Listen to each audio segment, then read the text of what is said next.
विद्यार्थी मित्रो, इयत्ता 11वीमध्ये आपण अर्थशास्त्र विषयामध्ये अर्थशास्त्रातील काही मूलभूत संकल्पनांचा अभ्यास आपण करतोय. या पाठाची सुरुवात आपण प्रकरणाची सुरुवात केलेली होती की अर्थशास्त्र हे नाही सामाजिक शास्त्र आहे. सामाजिक शास्त्राची व्याख्या आपण अभ्यासली. अर्थशास्त्राचा शब्दप्रयोग आपण कुठून आला त्याचाही आपण आढावा घेतला की अर्थशास्त्राला इंग्रजीमध्ये इकॉनॉमिक्स म्हणतात. इकॉनॉमिक्स हा इंग्रजी शब्द ओइकोनॉमिया या मूळ ग्रीक शब्दापासून आलेला आहे की ज्याचा अर्थ कौटुंबिक व्यवस्थापन असा होतो. त्यानंतर आपण अर्थशास्त्राच्या दोन व्याख्या अभ्यासल्या. एक अर्थशास्त्राचे कौटिल्य, त्यांच्या अर्थशास्त्राची व्याख्या आपण अभ्यासली की अर्थ म्हणजे संपत्ती आणि शास्त्र म्हणजे विज्ञान, म्हणजे संपत्तीचे संपादन करणे आणि व्यवस्थापन करणे म्हणजे अर्थशास्त्र ही व्याख्या आपण अभ्यासली. त्यानंतर ॲडम स्मिथ की ज्यांनी वेल्थ ऑफ नेशन हा ग्रंथ लिहिला, राष्ट्राची संपत्ती हा एक ग्रंथ लिहिला आणि या ग्रंथामध्ये त्यांनी अर्थशास्त्राची व्याख्या लिहिलेली आहे. कारण त्यांना अर्थशास्त्राचे जनक किंवा फादर ऑफ इकॉनॉमिक्स असं म्हटलं जातं. त्या दृष्टिकोनातून त्यांनी देखील अर्थशास्त्राची जी व्याख्या मांडलेली होती त्याचाही आपण अभ्यास केला. त्यांच्या मते अर्थव्यवस्थेची व्याख्या करत असताना अर्थशास्त्र हे संपत्तीचं शास्त्र आहे किंवा अर्थशास्त्रामध्ये संपत्ती, सरकारचं निरहस्तक्षेपाचं धोरण, आर्थिक घडामोडींचा नैसर्गिक नियम आणि श्रम विभाजनाला त्यांनी वेटेज दिलेलं होतं. त्यानंतर आपल्याला पुढची एक अर्थशास्त्राची व्याख्या प्राध्यापक अल्फ्रेड मार्शल यांनी कल्याणकारी अर्थशास्त्राची जी व्याख्या मांडलेली आहे त्याचा आढावा आपल्याला घ्यायचा आहे. की अल्फ्रेड मार्शल यांनी कल्याणकारी अर्थशास्त्राला चालना दिली. याचाच अर्थ व्यक्ती आपलं जास्तीत जास्त कल्याण साधण्याचा प्रयत्न करत असते. आपण ज्या वस्तू व सेवांचा उपभोग घेत असतो त्यातून जनतेचं आणि पर्यायानं समाजाचं कल्याण साधलं जावं हा त्यामागचा उद्देश असतो. आणि यासाठी नवसनातनवादी अर्थतज्ञांचे 3 प्रकार पडतात. सनातनवादी अर्थतज्ञ, नवसनातनवादी अर्थतज्ञ आणि आधुनिक अर्थतज्ञ. अर्थात नवसनातनवादी अर्थशास्त्रज्ञ अल्फ्रेड मार्शल यांनी अर्थशास्त्राची मूलतत्वे प्रिन्सिपल्स ऑफ इकॉनॉमिक्स या ग्रंथामध्ये 1890मध्ये अर्थशास्त्रासंबंधीची व्याख्या मांडलेली आहे. त्या व्याख्यामध्ये ते म्हणत आहेत की अर्थशास्त्र हे मानवी कल्याणाचा अभ्यास करणारे शास्त्र आहे. की व्यक्ती आपल्या प्राप्तीनुसार आपल्याकडं उपलब्ध असलेल्या साधनसामग्रीचा पर्यायानं संसाधनाचा पर्याप्त वापर करून वैयक्तिक व सामाजिक वर्तणुकीचा अभ्यास ज्या शास्त्रात केला जातो त्याला त्यांनी अर्थशास्त्र असं म्हटलेलं आहे. मुळात व्यक्ती कोणत्या ना कोणत्या प्रकारचं कार्य करत असते, त्यातून काही प्राप्ती किंवा उत्पन्न मिळवत असते आणि त्या उत्पन्नातून किंवा त्या ज्या साधनांतून काहीच आपल्या वैयक्तिक, कौटुंबिक आणि पर्यायानं सामाजिक गरजा भागवण्याचा तो प्रयत्न करत असतो. याचाच अर्थ अर्थशास्त्र हे मानवी कल्याणाचा अभ्यास करतं आणि या शास्त्रात प्राप्ती आणि संसाधनाचा पर्याप्त वापर करून जास्तीत जास्त वैयक्तिक आणि सामाजिक कल्याण कसं साधलं जातं, व्यक्ती समाधान कशी राहते याचं विवेचन अल्फ्रेड मार्शल यांनी आपल्या व्याख्येमध्ये दिलेले. इतरांप्रमाणे त्यांनी देखील व्याख्येतले 4 मुद्दे मांडलेले आहेत. त्यामधला पहिला मुद्दा आहे की अर्थशास्त्र म्हणजे सामान्य माणसांचा अभ्यास. सामान्य माणूस कशा पद्धतीनं जीवन जगतो, त्याच्या आर्थिक प्रश्नांची सोडवणूक तो कसं करतो, त्याला जास्तीत जास्त समाधान किंवा त्याचं कल्याण कसं साधलं जातं याचा अभ्यास हे अर्थशास्त्र करतं. अर्थशास्त्र म्हणजे आर्थिक वर्तनाचे शास्त्र. मुळात अर्थशास्त्र एक सामाजिक शास्त्र आहे, म्हणून अर्थशास्त्राला वर्तनाचे शास्त्र असे देखील म्हणतात.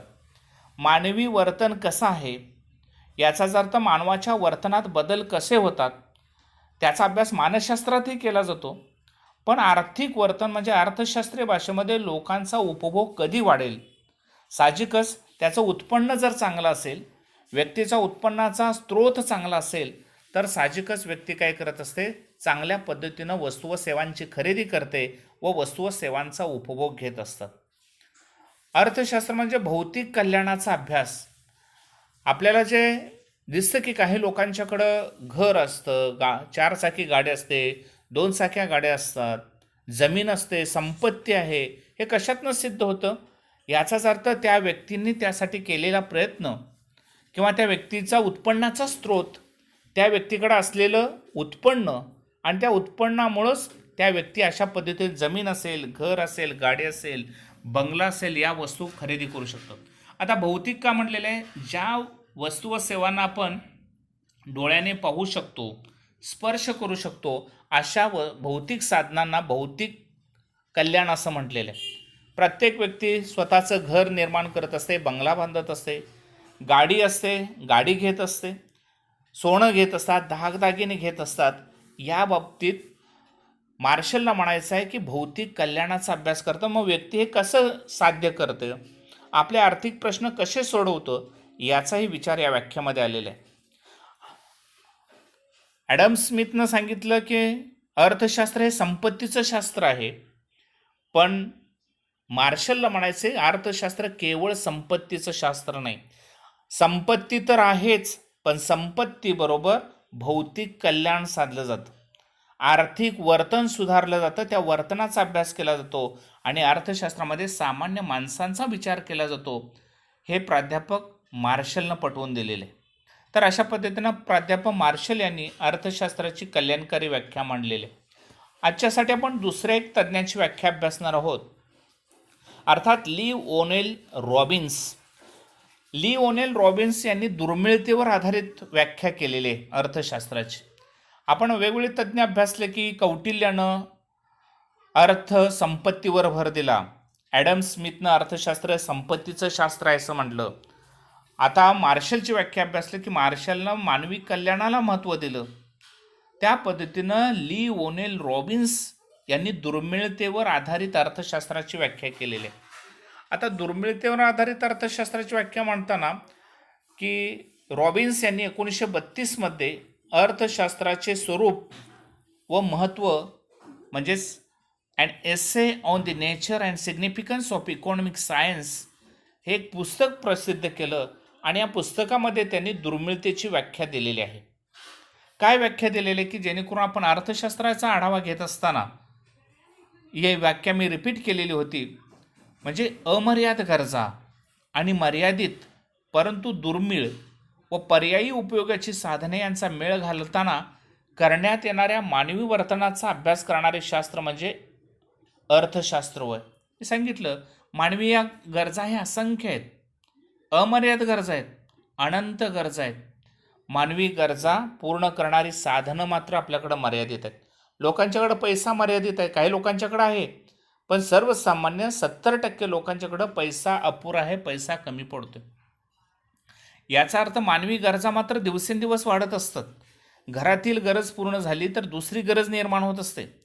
आणि पर्यायानं मी सांगितलं की श्रीमंत राष्ट्रांच्या समोर सुद्धा अनेक पद्धतीनं अनेक प्रश्न आहेत, अनेक समस्या आहेत, पण त्यासाठी काही प्राधान्यक्रम ठरवावे लागतात. आणि प्राधान्य आपण सुद्धा कुटुंबामध्ये आपल्या वेटेज कशाला देत असतो की प्राधान्यक्रम एक त्या गरजा ज्या आहेत त्या गरजांचा काही क्रम निश्चित करत असतो आणि त्या गरजा क्रमानुसार सोडवण्याचा प्रयत्न करत असतो. याचाच अर्थ जास्त वेटेज जास्त गरजेची वस्तू आहे ती आपण खरेदी करण्याचा प्रयत्न करत असतो, पर्यायानं दुसरी वस्तू आपण पाठीमागं ठेवत असतो.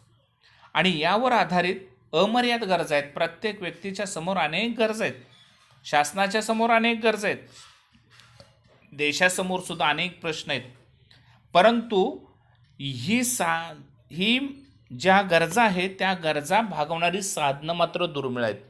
याचाच अर्थ साधनं कमी पडत आहेत.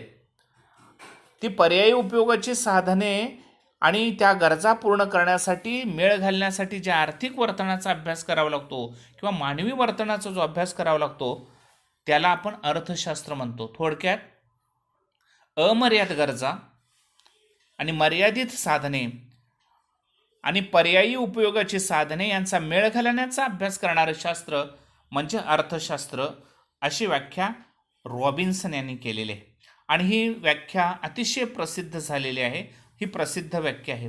आता रॉबिन्स यांनी सुद्धा काही 4 मुद्दे मांडलेले आहेत. कारण आपल्याला एखादा परीक्षेमध्ये प्रश्न असा अपेक्षित असतो, एखादं विधान येतं आणि या विधानाला 4 पर्याय दिलेले असतात. उदाहरणार्थ रॉबिन्स यांच्या मते पुढील 4 पैकी कोणता पर्याय लागू पडत नाही. कदाचित तुम्हाला 3 पर्याय बरोबर दिलेले असतात आणि दुसरा एखादा पर्याय दुसऱ्या एखाद्या तज्ज्ञाचा दिलेला असतो.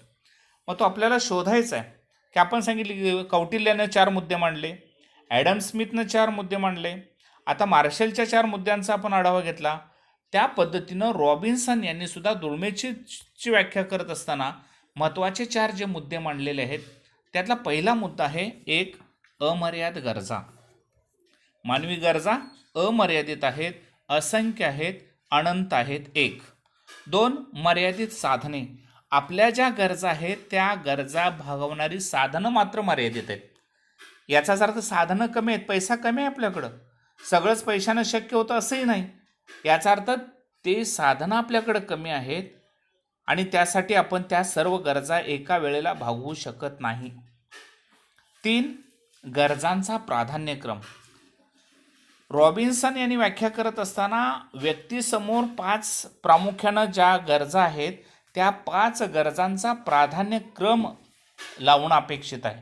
उदाहरणार्थ घरामधला सिलेंडर संपलेला आहे, विद्यार्थ्याची फी भरायची आहे, घरात लहान बाळ आहे त्याला दुधाची गरज आहे, घरामध्ये तांदूळ संपलेला आहे आणि 4थी गरज आपल्याला प्रवासाला कुठेतरी बाहेर पर्यटनासाठी जायचं आहे. आता प्रत्येक व्यक्तिपरत्वे काय असतं की हा मानवी पसंतीक्रम वेगवेगळा असतो. ज्याला फिरायला जायचे किंवा पर्यटनाला जायचे त्याची हौस वेगळी असते. तो पर्यटनाला कदाचित काय देईल, प्रेफरन्स देईल, अग्रक्रम देईल.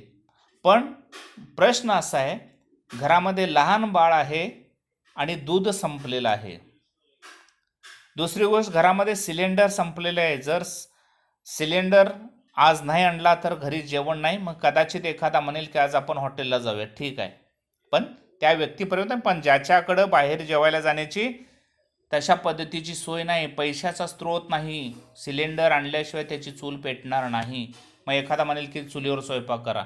प्रत्येक ठिकाणी ती शक्य असेल असंही नाही.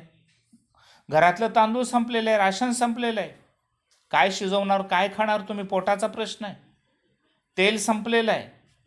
याचा अर्थ आणि मग पुढचा मुद्दा येतो, तुम्हाला पर्यटनाला जायचं आहे. हे सगळं घरातलं जर संपलेलं असेल आणि तुम्ही पर्यटनाच्या गप्पा मारत असाल, अर्थात त्या व्यक्तिपरत्वे बदलणाऱ्या गरजा आहेत. आणि हेच अर्थशास्त्र सांगतं की प्रत्येक व्यक्तीच्या वर्तनाचा अभ्यास अर्थशास्त्र करत असतं. प्रत्येकाचं वर्तन वेगवेगळं असतं आणि त्या दृष्टिकोनातून अर्थशास्त्रामध्ये गरजांचा प्राधान्यक्रम लावला जातो. आपल्या गरजा काय आहेत त्या गरजा आपण क्रमानं सोडवायच्या, सगळ्या सुटणार नाहीत, त्या भागवण्याचा प्रयत्न आपण करतोय, पण त्या क्रमानं एक एक गरज आपण सॉल्व्ह करत जायचं. आणि शेवटचा रॉबिन्स यांनी सांगितलेला मुद्दा आहे साधनांचे पर्यायी उपयोग. साधनांचे अनेक पर्यायी उपयोग असतात. शेती आहे, तुम्हाला शेती करता येत नसेल, शेती भाड्यानं देऊ शकता. दुसरी ओळ, शेतीमध्ये दुसरा एखादा उद्योग करू शकता. शेतीला शेतीला दुसरा व्यवसाय म्हणून तुम्ही दुग्धपालन करू शकता, पशुपालन करू शकता, शेळीपालन करू शकता. याचा अर्थ पर्याय आहे. दुसऱ्या बाजूला तुमच्याकडे एखादा ट्रॅक्टर आहे, ट्रॅक्टरचा वापर काय शेतीसाठी करू शकता, मालवाहतुकीसाठी करू शकता. याचा अर्थ एखाद्या वस्तूला पर्यायी साधनं आहेत त्याचा पर्यायी उपयोग करायचा. की बऱ्याच वेळेला असं की आता लॉकडाऊनच्या काळामध्ये अनेकांचे व्यवसाय थांबलेले आहेत, उद्योग थांबलेले आहेत, नोकऱ्या थांबलेल्या आहेत, नोकऱ्या गेलेल्या आहेत. मग त्या लोकांनी तसंच थांबून नाही चालणार, तर त्यासाठी तुम्हाला पर्याय शोधावा लागेल, दुसरा जॉब शोधावा लागेल. त्याशिवाय आपल्या घरचे आपलं लाईफ किंवा आपलं कुटुंब सुखी राहणार नाही. कारण उत्पन्नाचे सोर्स शोधण्यासाठी दुसरी संधी तुम्हाला निर्माण करावी लागेल. याचाच अर्थ गरजा अनेक आहेत, पण त्या गरजा पूर्ण करणारी साधनं काय, त्या साधनांचा किंवा गरजांचा प्राधान्यक्रम निश्चित करा आणि त्यातून तुम्ही साधनांचे पर्यायी उपयोग करून त्याचा वापर करा. हे रॉबिन्सन यांच्या वाक्यावरून सांगितलेलं आहे. तर विद्यार्थी मित्रो, आज आपण मार्शल यांची व्याख्या अभ्यासली अर्थशास्त्रासंबंधी आणि लिओल रॉबिन्सन यांची दुर्मिळतेवरची अर्थशास्त्राच्या व्याख्येचा आपण आढावा घेतलेला आहे.